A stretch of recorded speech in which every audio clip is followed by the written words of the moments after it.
All right, now we move to the conversation on the latest development regarding the alleged Christian genocide in Nigeria.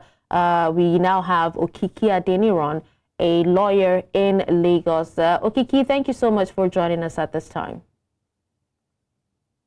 Good afternoon. Good afternoon. So, Okiki, from a legal perspective, what human rights laws apply to the pattern of targeted attacks on Christian communities as described by Riley Moore?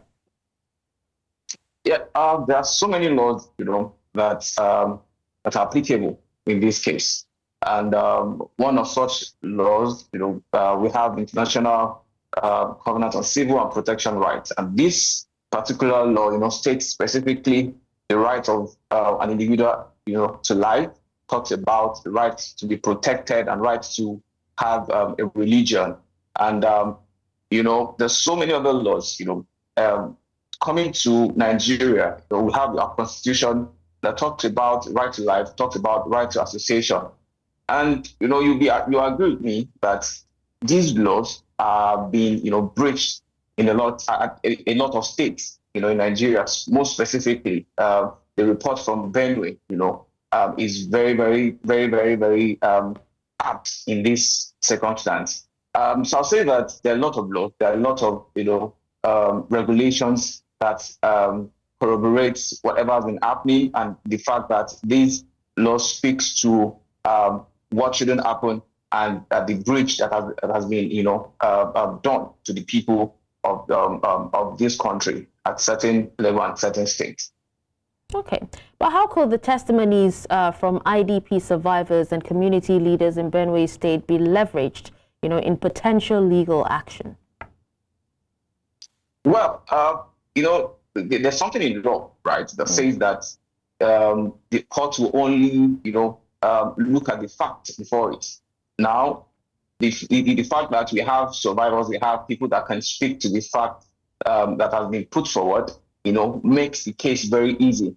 Now, we have heard from some of them how these perpetrators, how they have done all the things that they have done, how they killed people, how all these issues happened right in front of so many of them, right? It means that we have a first-hand witness that can come to court and even state clearly what happened. So it's not a case of hearsay, it's a case of I was there when it happened right before me. And this kind of testimony, gives the court, a good background, and it gives the court a good ground to stand that once a judgment is passed, or once something has been done regarding the issue on ground, it's done not based on sentiment, but based on the fact that certain persons have come to the court, or come to state specifically what has happened, right? So the fact that we are now hearing, the things we are getting to know and getting to see, will help and propagate that, gospel of justice, right? And I believe that what the government should do in this case is to ensure that more people come out and testify and speak regarding their experience during these issues. Okay, now, Okiki, please speak to us on the legal implications that may arise from the U.S. meetings with National Security Advisor Nuhu Ribadu and also Lateef Fagbemi, particularly regarding accountability for these violent incidents. Well, the legal implication, legal issues that can come out, right, is you agree with that there's certain facts that have been put forward for now. If there have been contradictions, from what has been heard by this group from the field, and what they've been told by these political office holders, it means that there can be issues regarding the fact that they have put an untrue statement to these people.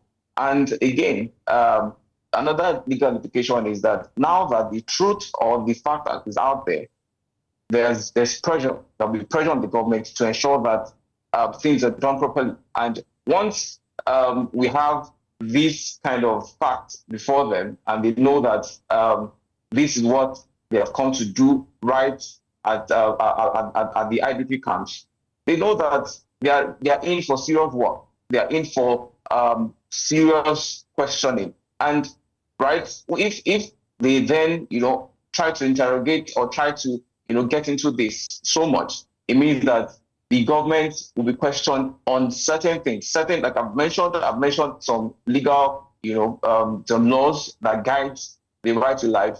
Then the question will be that these are the treaties regarding what has been happening. Why haven't you been able to keep this, as regards the citizen of the state? So I feel that now there'll be pressure within the government to ensure that security is, taken as priority rather than, being pushed aside, and there'll be a listening here to the people of, different places or citizens of this country regarding security in different states. Absolutely. Well, thank you so much, Okiki, for your time and for your expert's opinion on this. Thank you for having me.